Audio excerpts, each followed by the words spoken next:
اس کے بعد اب اگلے ایقاز کی طرف چلتے ہیں. اس کی مثالیں وغیرہ اب آپ باقی خود دیکھ لیجئے گا. آگے ایقاز نمبر 22. ٹھیک ہے جی.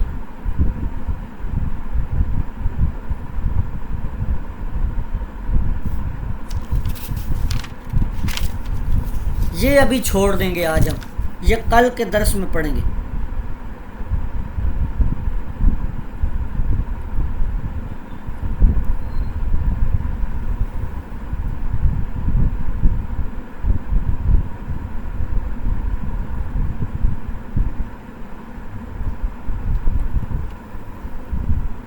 ایک منٹ ویٹ کیجئے گا پھر آگے چلتے. دیکھیں جی آگے ایقاز نمبر 23. ایقاز نمبر 21 کے بعد ایقاز نمبر 23، 24 اور 25 آج مکمل کرتے ہیں. ایقاز نمبر 22 جو ہے وہ کل ہم مکمل کریں گے، وہ تفصیلی ہے بہت. آگے کہتے ہیں ایقاز نمبر 23 فی بیان مراد البخاری من قوله فی الراوی فی نظر او سکت عنہ، کہ امام بخاری رحمۃ اللہ علیہ کی اصطلاح یا آپ کا قول کسی راوی کے بارے میں فیہ نظر او سکت عنہ کہنا، اس سے راوی پر کیا اثر پڑتا ہے. تو کہتے ہیں قول البخاری فی حق احد من الرواۃ،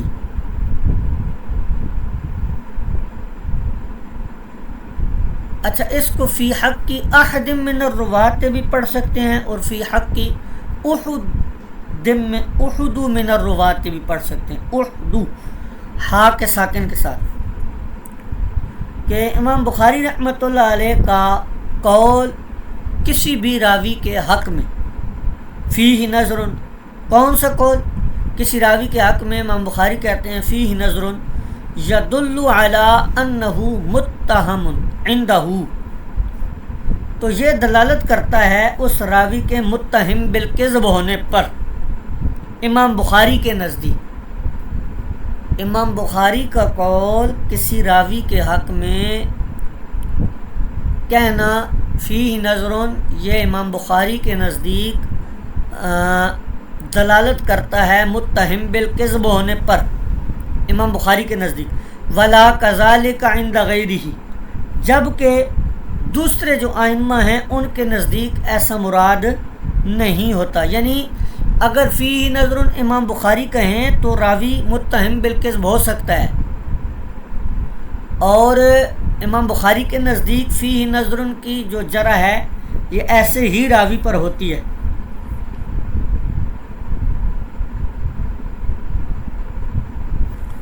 اور جو دیگر ائمہ ہیں وہ جب فیہ نظر کہیں گے تو پھر اس سے راوی کا متہم بالکذب ہونا لازم نہیں آتا.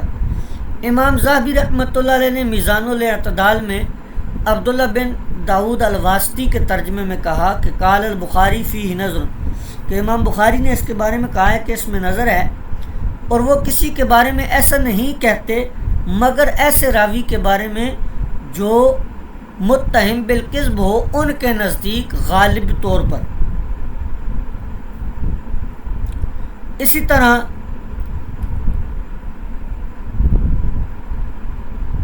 آگے انہوں نے مثالیں بہت سی دی ہوئی ہیں امام بخاری کے حوالے سے نا، یہ حاشیے کے اندر کس کس راوی کو فی نظر کہا ہے، اور وہ راوی ثقہ بھی ہیں دیگر ائمہ کے نزدیک. اسی طرح امام بخاری کے ترجمہ میں سیر اعلام النبلاء میں بکر بن منیر کہتے ہیں کہ میں نے امام بخاری سے سنا. بکر بن منیر کہتے ہیں کہ میں نے حضرت ابو عبداللہ البخاری یعنی امام بخاری سے سنا، وہ فرماتے ہیں کہ ارجو ان القی اللہ، کہ میں امید رکھتا ہوں کہ جب میری اللہ تعالیٰ سے ملاقات ہوگی تو مجھ سے کسی کی غیبت کرنے کا حساب نہیں لے گا. یعنی امام بخاری رحمۃ اللہ علیہ نے کسی کی غیبت نہیں کی، یہ آپ امید رکھتے ہیں. آگے بکر بن منیر کہتے ہیں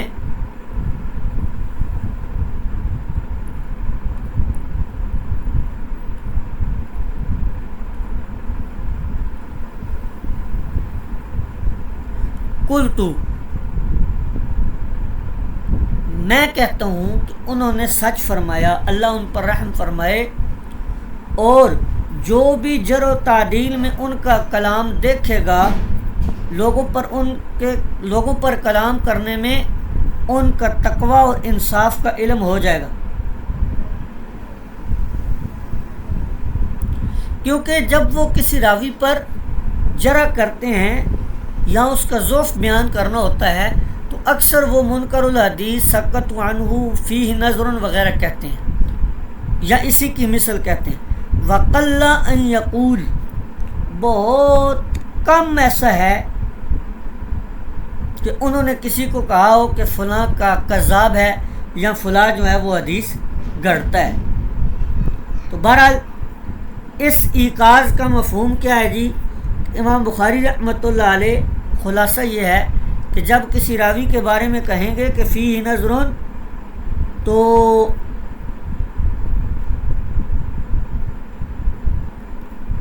اس سے عام طور پر متہم بالکذب ہونا مراد لیا جاتا ہے۔ امام بخاری رحمۃ اللہ علیہ کے بارے میں یہ یاد رکھیں کہ آپ سے دو طرح کی اصطلاحات ملتی ہیں ہمیں۔ ایک ملتی ہے فیہ نظر اور دوسری ملتی ہے فی حدیثہ نظر۔ ان دونوں میں فرق ہے۔ فی حدیثہ نظر کی تفصیل اس میں نہیں دی ہوئی، حاشیے میں دی ہوئی ہے، متن میں نہیں ہے۔ اسی کتاب کے حاشیے میں انہوں نے دی ہے، وہاں پر دیکھ لیجئے گا۔ امام بخاری رحمۃ اللہ علیہ کا کسی راوی کے بارے میں فی نظر اور فی حدیثہ نظر نسبت کے علاوہ فرق بھی ہے۔ امام بخاری جب کہتے ہیں فیہ نظر تو یہ راوی پر جرح ہوتی ہے اور شدید جرح ہوتی ہے ان کے نزدیک، اور جب کہتے ہیں فی حدیثہ نظر تو اس سے مراد ہوتا ہے کہ خاص اس حدیث پر جرح کر رہے ہیں، راوی پر نہیں ہے۔ اس صورت میں راوی صالح الحدیث یا ثقہ ہو سکتا ہے۔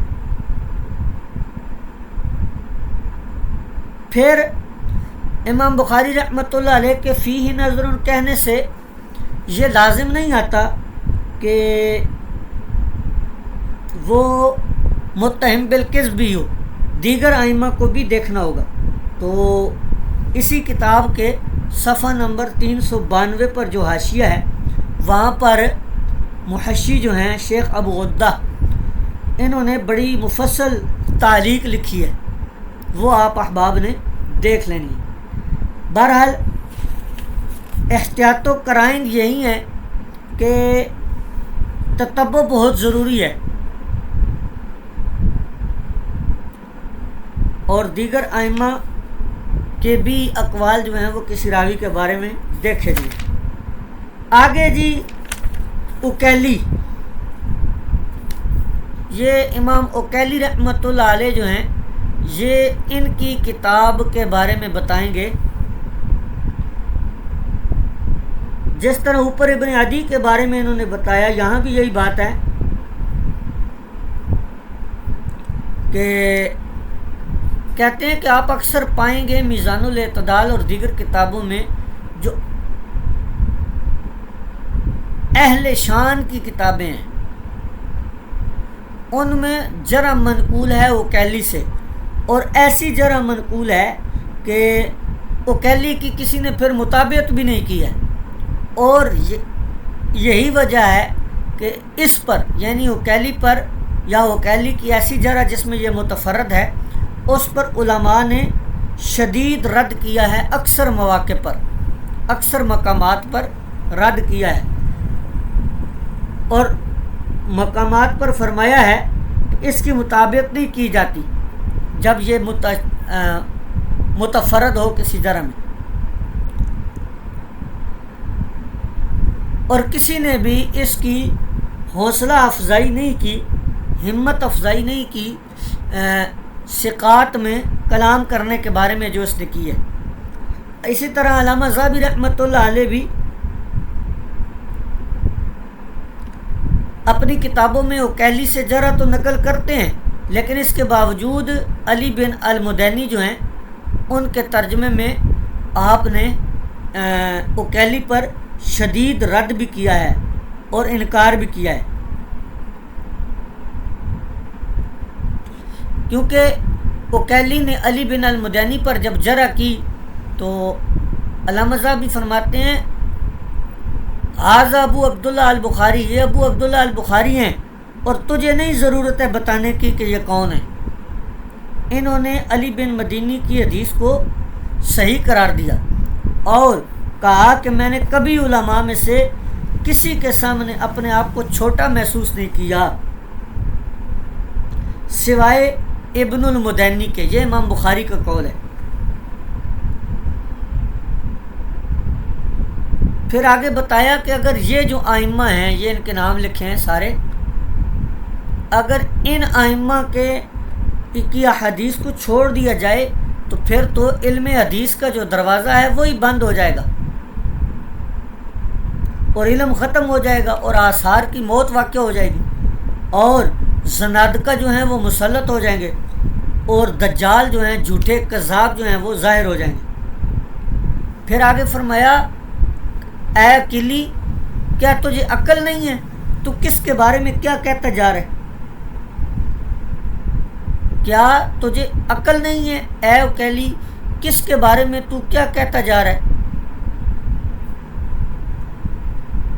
بے شک تیرے اس انداز میں ان کا ذکر کرنے میں تمہاری پیروی کرنے کے بجائے ہم ان کا دفاع کریں گے۔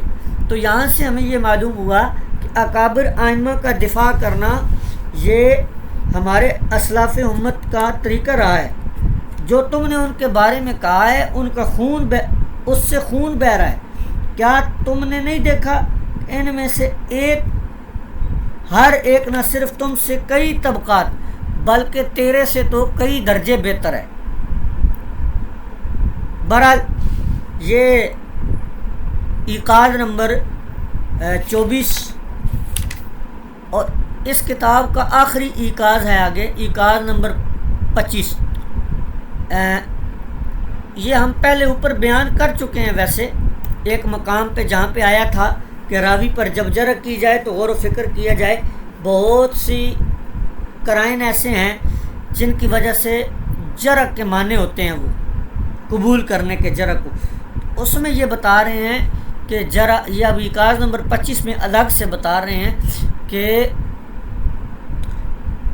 جب جرح صادر ہو تعصب سے، عداوت سے یا مذہبی منافرت کی وجہ سے، مسلک کی حمایت کی وجہ سے یا اسی کی مثل، تو فاہو جرح مردود، تو وہ جرح جو ہوگی وہ مردود ہوگی، وہ مامون نہیں، اس سوائے اس کے جیسے اس سے الگ کر دیا گیا ہو۔ آگے اب یہ آپ کو بتائیں گے کہ اسی طرح امام مالک رحمۃ اللہ علیہ کی جو جرح ہے وہ قبول نہیں کی جائے گی۔ محمد بن اسحاق کے بارے میں کون سی جرح؟ امام مالک رحمۃ اللہ علیہ نے محمد بن اسحاق کے بارے میں کہا تھا دجال من الدجاجلتی، تو یہ قبول نہیں کی جائے گی۔ کیوں؟ کیونکہ اس چیز کا ہمیں علم ہو چکا ہے، ہم جان چکے ہیں کہ یہ مذہبی منافرت کی وجہ سے جرح وارد ہوئی ہے، بلکہ حقیقت یہ ہے کہ محمد بن اسحاق جو ہے یہ حسن الحدیث راوی ہے اور اس سے ائمہ نے استدلال بھی کیا ہے۔ کہتے ہیں اس کے بارے میں ہم نے مکمل کلام جو ہے امام الکلام فیما یتعلق بالقراءۃ خلف الامام میں کر دیا ہے، تو وہاں تفصیلی بحث جو ہے وہ دیکھی جا سکتی ہے۔ اسی طرح کہتے ہیں کہ نسائی کی جرح، آگے کہتے ہیں یہ امام نسائی کی جرح احمد بن صالح المصری کے بارے میں قبول نہیں کی جائے گی۔ سفیان ثوری کی جرح امام ابو حنیفہ رحمۃ اللہ علیہ کے بارے میں قبول نہیں کی جائے گی، اور امام ابن معین رحمۃ اللہ علیہ کی جرح امام شافعی علیہ رحمۃ کے بارے میں قبول نہیں کی جائے گی۔ امام احمد بن حنبل کی حارث محاسبی کے بارے میں اور ابن مندہ کی ابو نعیم الاصفہانی کے بارے میں جرح جو ہے قبول نہیں کی جائے گی۔ یہ یہاں تو تشدد کی وجہ سے ہیں یا مذہبی منافرت کی وجہ سے ہیں وغیرہ وغیرہ۔ تو یہ ہماری کتاب آج پایہ تکمیل کو پہنچ گئی۔